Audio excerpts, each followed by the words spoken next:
120 espositori in un bacino acqueo da 50.000 metri quadrati e in altri 6.000 metri quadri di padiglioni.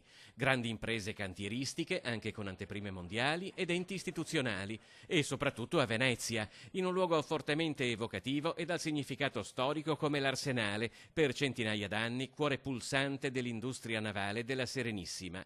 Non a caso si è scelto lo slogan «L'arte navale torna a casa», a simboleggiare quell'intreccio tra passato, presente e futuro di un comparto al quale anche attraverso questa kermesse si vuole offrire un trampolino di rilancio. Il nuovo Salone Nautico di Venezia ha aperto infatti anche con la scommessa di un rilancio dell'Adriatico come mercato per la cantieristica e la marina di diporto. Le navi fanno parte anche della tradizione storica di questa città. Dietro le navi c'è lavoro, ci sono artigiani, c'è tutto un indotto e un'industria che va valorizzata. Che futuro c'è per questa iniziativa? Ma io penso di sicuro sarà un'iniziativa di grande successo e noi ci auguriamo di portarla avanti anche per i prossimi anni. È una bellissima occasione, una grande opportunità per il rilancio anche di questo settore.